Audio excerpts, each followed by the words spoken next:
गंदगी ना करें। देवों के जन्म लेने के कारण तीर्थ बनता है, संतों के तपोस्थली या लीला स्थली बनने के कारण तीर्थ बनता है, और भक्त जहां पर प्रेम से भगवान का भजन करते हैं वो तीर्थ बनता है। तो इस स्थान पर सब भगवान का भजन कर रहे हैं, तो ये भी वृंदावन धाम बन चुका है। यहाँ पर गोपाल कृष्ण की वाग्मय मूर्ति का यहाँ सबको कानों से श्रवण हो रहा है, सबके हृदय में गोपाल कृष्ण जाकर के निवास कर रहे हैं, बैठ रहे हैं। इसलिए तीर्थों में जब भी पहुंचो तो वहां की विशेषताओं को मन में रख करके, वहां के महत्व को जान करके पहुंचे तो दुगुना लाभ होगा।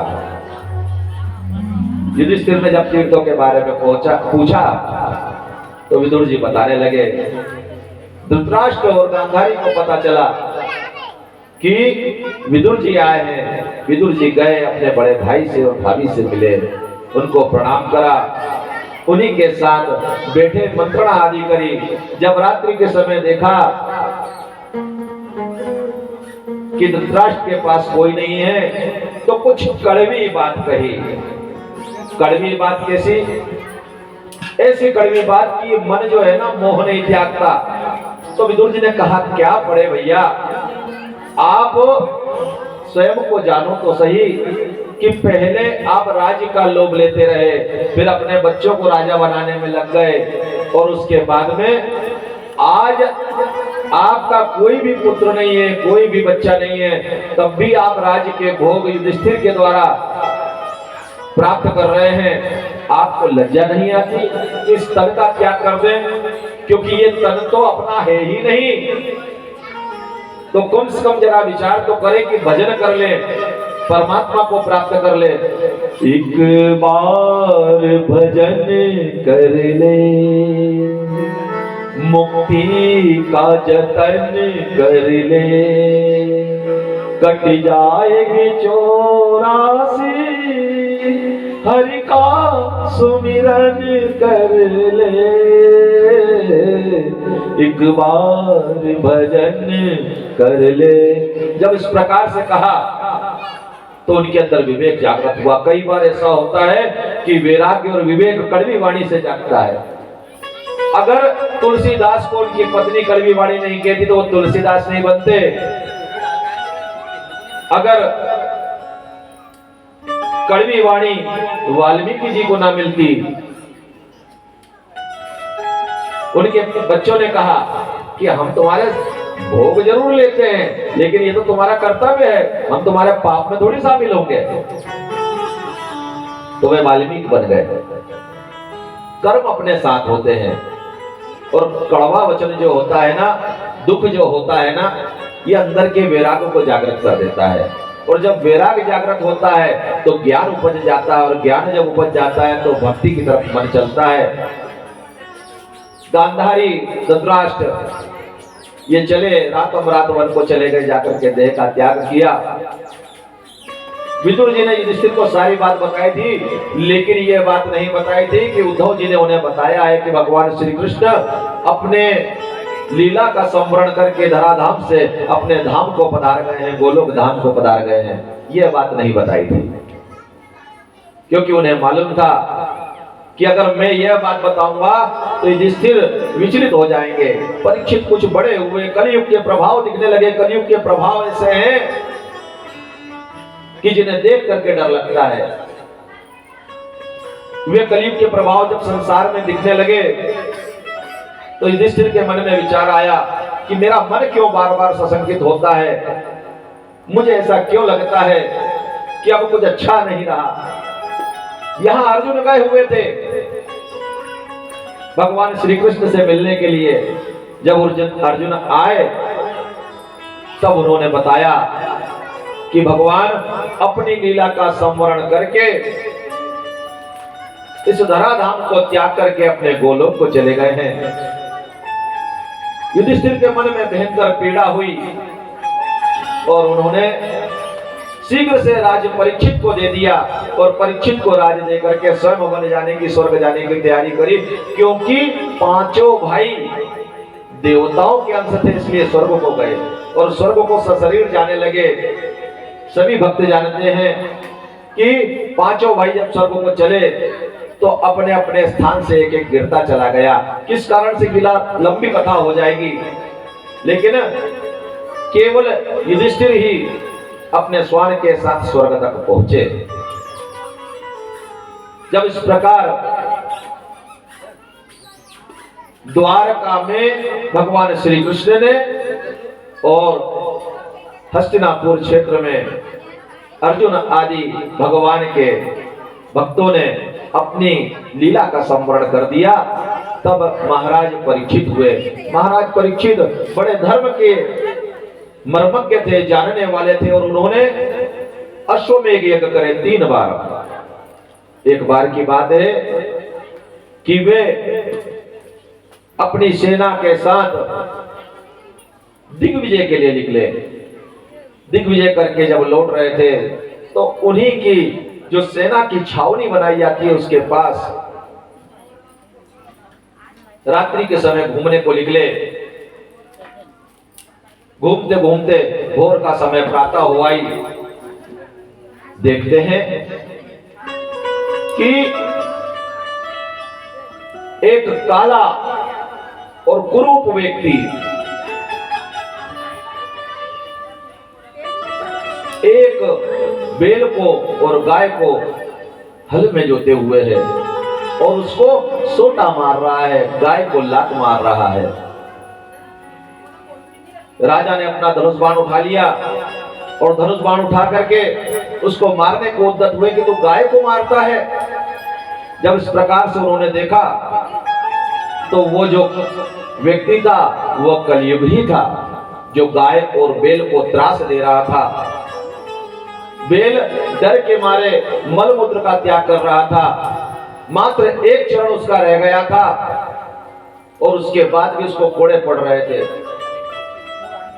गाय भी बड़ी दीन दुर्बल थी, उसका बछड़ा भी उसके पास नहीं था और वो भूखी भी थी। जब इस प्रकार परीक्षित ने उस व्यक्ति को जो उन्हें हल में जोतकर खींच रहा था उसको दंड देना चाहा। वह व्यक्ति राजाओं के चिन्ह को धारण किया हुआ था। जैसे उसने परीक्षित को देखा कि इन्होंने धनुष बाण उठा लिया है तो अपने राजोचित चिन्ह उतार करके रख दिए और उतार कर रखने के बाद उनकी शरण में आ गया और शरण में आकर के उनसे क्षमा मांगने लगा और कहने लगा कि मैं कलयुग हूं, मेरा समय आ गया है। यही कारण था कि भगवान श्री कृष्ण अपनी लीला का संवरण कर गए, क्योंकि चारों युग अलग अलग होते हैं। सतयुग अलग होता है, सतयुग में ध्यान और सत्य का कर्म होता है। त्रेता युग में यज्ञ आदि कर्म होते हैं। यज्ञ अर्थात सत्कर्म।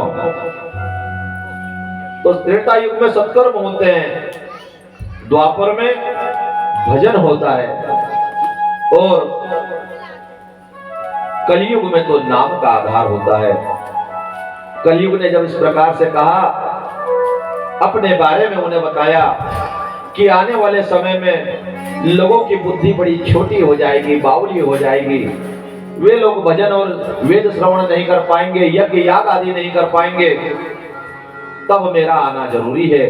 वे केवल नाम का अवलंबन लेकर के इस देह को पवित्र कर जाएंगे, अर्थात परमात्मा प्राप्ति कर लेंगे, मोक्ष को प्राप्त कर लेंगे, निर्वाण को प्राप्त कर लेंगे। जब इस प्रकार से कलयुग ने कहा तब राजा परीक्षित कहते हैं कि तुझे मेरे राज्य में नहीं रहने दूंगा। तब वो कहता है कि प्रभु मुझे रहने के लिए कोई स्थान आप बता दीजिए, मैं आपके राज्य में फैल कर नहीं रहूंगा। तब परीक्षित राजा के द्वारा उन्हें कुछ स्थान दिए गए। वो स्थान कौन से हैं? तो उन स्थानों के बारे में बताया गया कि सबसे पहला स्थान है जुआ,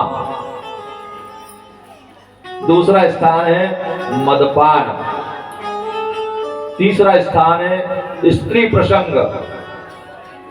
जहां पर जुआ खेला जाता है वहां पर कलयुग रहेगा, लेकिन कैसा? झूठ के रूप में।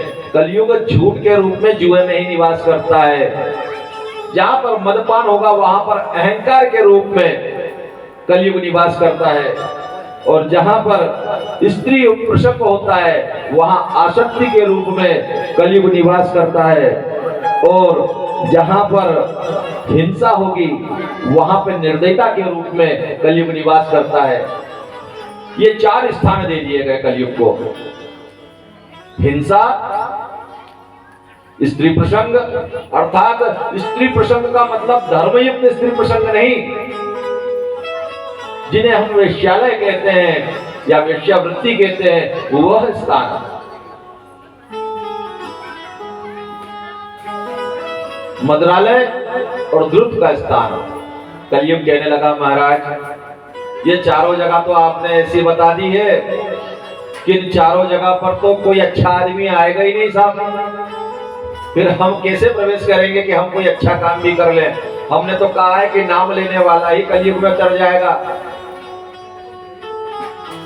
यहां पर तो कोई अच्छा आदमी आएगा ही नहीं। तब कहने लगे कि एक स्थान और देता हूं, वो स्थान है स्वर्ण, सोना। अब इस सोने को लोग पहनने वाला सोना समझे या सोना समझे।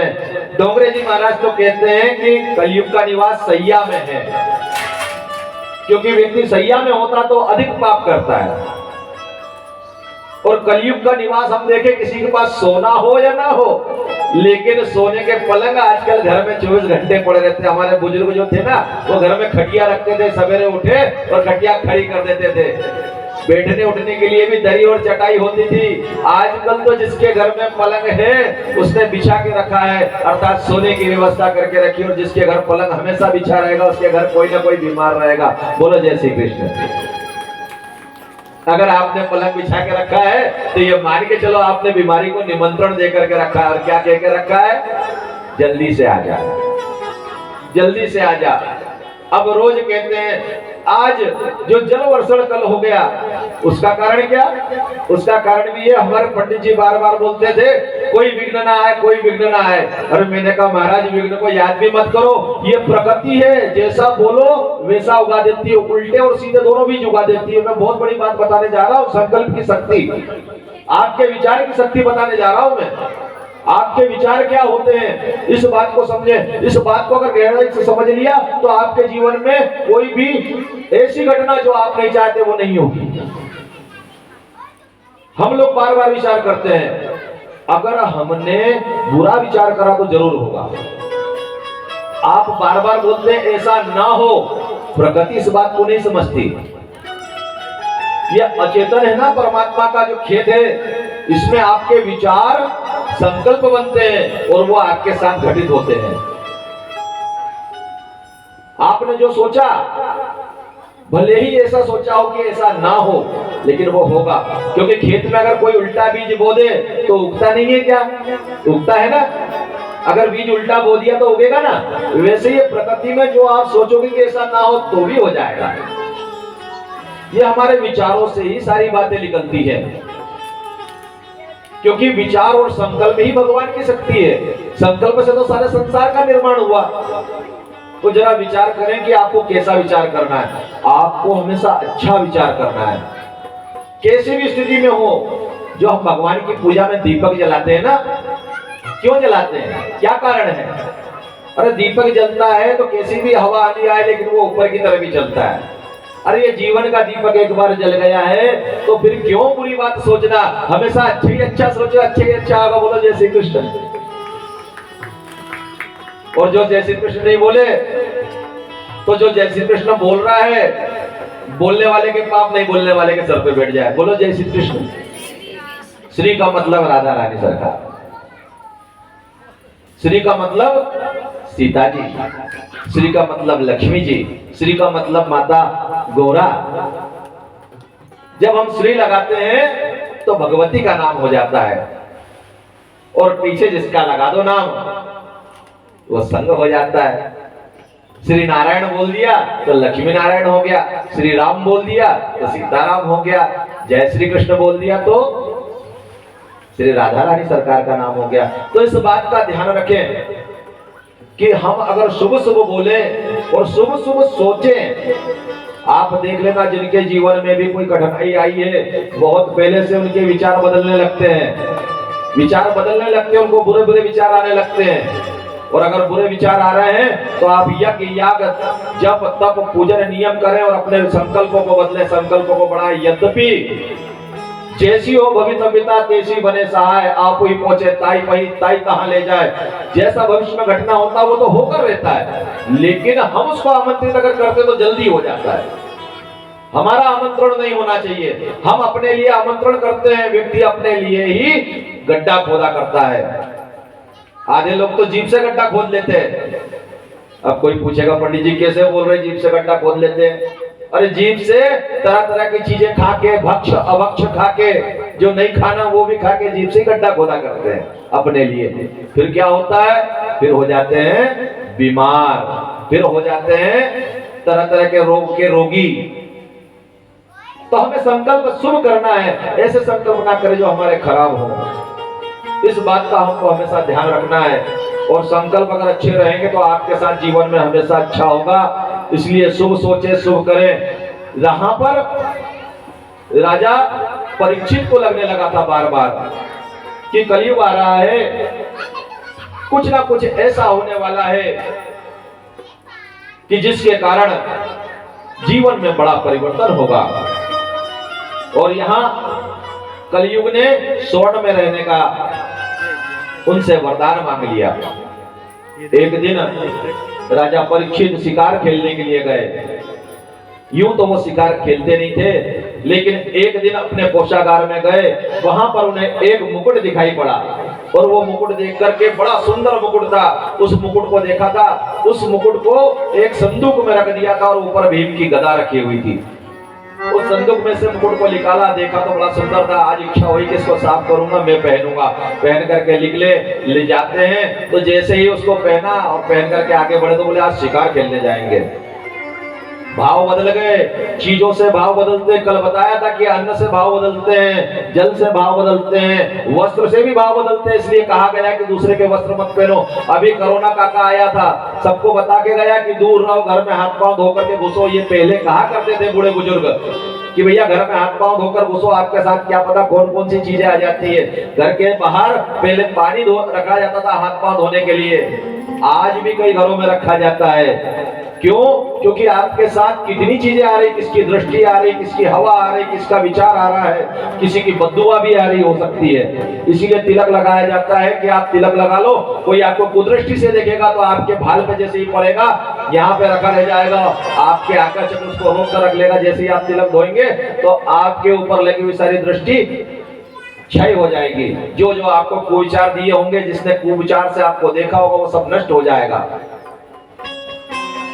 परीक्षित राजा चले शिकार के लिए, और शिकार के लिए जब पहुंचे तो आज दूर तक शिकार खेलने चले गए। दूर तक जब पहुंचे, भूख और प्यास से व्याकुल हो गए। भूख और प्यास से व्याकुल होकर के शमीक ऋषि के आश्रम में पहुंचे। शमीक ऋषि के आश्रम में जब पहुंचे तो कोई भी नहीं था, ऋषि ध्यान में थे।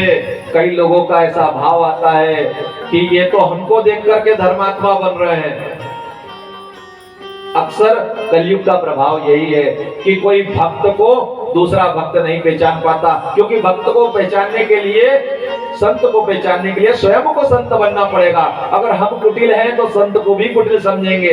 चोर लबार संत मुनि ज्ञानी, चोर लबार संत मुनि ज्ञानी, जैसे आपन तस दूसरे जानी।